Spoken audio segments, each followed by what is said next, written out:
two guys getting ready for a big weekend at Grand River Brewery. We have assistant brewer Caleb Moore and head chef Oscar Escobar.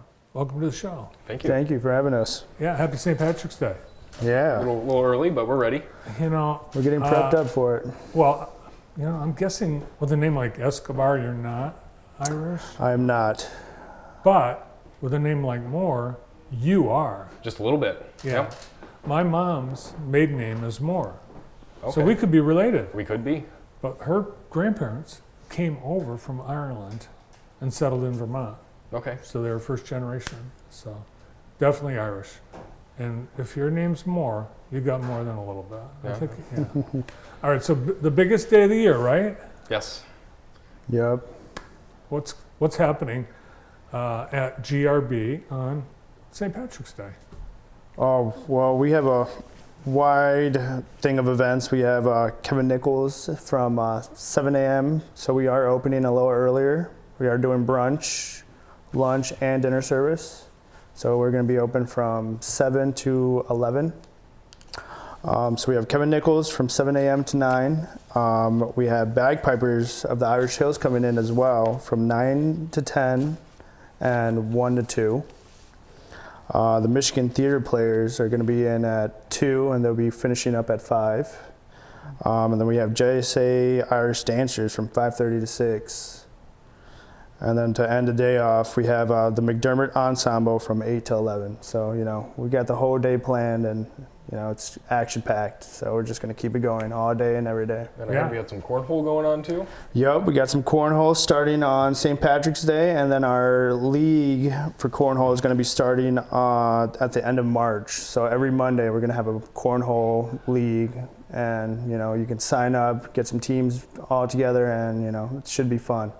Well, 51 degrees is the forecast for Friday, so that's decent cornhole outdoor weather. Oh, That's sweater and shorts. It's all good.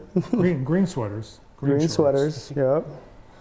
All right, let's talk about Irish food and Irish drink. Caleb, let's talk about the beers and the Irish drinks that will be featured. Oh yeah. So we're going kind of traditional with this one. We've got the Freckled Face Hustler Irish Red. So for those who like something a little more smooth, a little lighter in the alcohol content. We also have our Blarney Stoned Irish Stout, which it's very thick, very chocolatey. So that would be like a Guinness? So we are doing Nitro Blarney as well, so that would be like Guinness, yes. Okay. And then I heard a rumor that the bartenders were working on some Irish cream liqueur. So we're also going to have Irish car bombs available, totally made in-house that day. All right, describe how the Irish car bomb works. Okay, so you get a pint glass that's most of the way full of the nitro stout, and then you get a shot glass that has half and half whiskey and Irish cream in it, Okay. and then you drop it into the bottom of your beer and chug it just as fast as you can. All right, open wide and Keep it here it going. comes. Oh, yeah. Yeah. All right, well there you go. You can't get more traditional when it comes to Irish drinks than all of that. I don't think so, and of course our full tap list will be available for anybody that wants something a little more standard. What is the current house favorite right now? Monkey Mouth and 313 are always king out Yeah. there. We have a Cedar Bear Cedar IPA that's doing really, really well. People seem to be enjoying that quite a bit. And then we just released a Maibach, which is a hoppy lager. It's more of a traditional style. Hoppy lager. Yep. We've never released anything like that before, so we're just kind of feeling it out, seeing how people take it. Cool. Let's talk about the food now. What do we got for the So menu? of course we're gonna have corned beef and cabbage. You know, that's given. You know, shepherd's pies. We are gonna do bangers and mash. So we have a large variety of food that we're gonna be serving, and of course our regular new menu that we released. So half portions, full portions, of course. We'll have a Reuben pizza. We're gonna be having pizza all day, and then we're also bringing a Blarney Stone Stout Stew. So that's gonna be Manchester Market's beef they're going to be making, and you know, we have a large menu for that. All right, shepherd's pie. There are variations of that. What's your shepherd's pie like? So it is going to be a beef mix. It is, you know, carrots, celery, onion, Manchester Market's beef that we're going to be getting. house-made mashed potatoes, of course, and then we'll put it in the broiler, get that little nice crust on top. So it's gonna be nice. Yeah. Well, there's your potatoes, Irishman. Yep.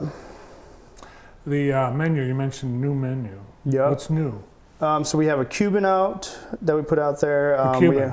The Cuban, yep. So we have a Cuban, we have a meatball sub that we also put out there. We limited our pizzas from Wednesday to Sunday, just to, and we also do, 4 pizzas and 4 beers for $40. So that's a solid deal. It's very solid. But we ramped it because a lot of people, portion size, they want to lower the portion. So we have half sandwiches, full size sandwiches, and That's a big problem, but it's a great problem to have. People think, oh my gosh, I can't eat all this. A lot of people just take them home. But now you can order half Well, portion. then the good thing about that is, one person get one half and you can order another side and, you guys can mix and match. And we also do that for all the appetizers as well. So, you can get 2 Bavarian pretzels, a couple fritters and, kind of fill up the table so Right. everybody can try different things. And everyone should order something different. Now, Joey B., Joe Biden and Jill, they went out to dinner last week and they both ordered the same thing. And in my family, that's a no-no, because then you can't try each other's food. And if something isn't great, then at least you have a fallback of what your spouse ordered. Oh, that's a Right. good idea. Yeah, Or like my case, I get her plate and she gets my plate. that's happened too, yeah. And the menu physically has changed. Yep, so it is a paper copy, laminated, so it just looks better on the table, and just instead of having the tablet, go swiping, and just the headaches of technology sometimes where some things die. Now here's a menu and we can Yeah. keep it going. Or you're sitting in the bright sun outside, can't Yeah. see the tablet. That little glare, yep.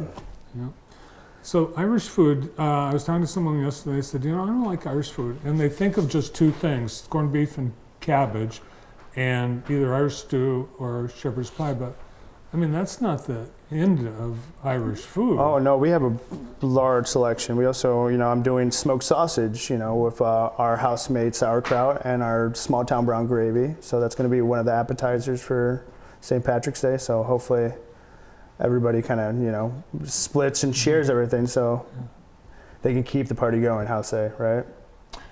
Is there, you said a stew. Or, Yeah, the Blarney Pot stew, and I'm also going to have potato leek soup. So, it is going to be a colder day, so we are going to try to keep everybody. Yeah, potato leek soup. I would recommend you have that on the menu all the time. Yep. Right now we have smoked whitefish chowder, tomato basil, and our Austin chili, which is amazing. If you That's like awesome. spicy food, It is. Austin chili's It's great.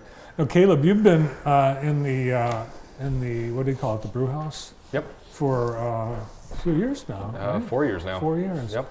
So do you get to put your own spin on beers? Do you come up with some recipes yourself? Oh, of course. In fact, those are my favorite days when my boss approaches me and says, I need a recipe by Thursday. Oh my gosh. Because that means I can do whatever I want to do. He lets me play with the grain build quite a bit, or pick the hops that I want to use. Or sometimes I can order a specialty yeast, which will impact how the beer tastes post-fermentation. So the Maibach I mentioned earlier, that's one of my recipes. sweet. And this is, it's a science. You try stuff and may or may not work. Yeah. Right? Yep. We have a general idea of how well things are going to turn out when we start. We definitely don't want to create a product that we think will be problematic or too uncertain at the get-go. But for the most part, yeah, it's kind of a toss-up to see how the yeast takes to different sugars and grains and how it's going to turn out at the end. There was a brewer in Australia that canned their beer and they pasteurized it twice or something, so it increased the alcohol content, and they had to recall it. Oh. Yeah. So people, if they can't make it to St. Patrick's Day at GRB on Friday, are you going to be offering these foods and drinks all weekend? I'll be serving all the food and drinks until we're out, then that's it. But hopefully, I have a plan where we're going to be serving it Friday, Saturday, and hopefully the majority of Sunday. And there's plenty of beer. They've never run out of beer at BRB. Thank goodness. Well, we appreciate you guys coming in today.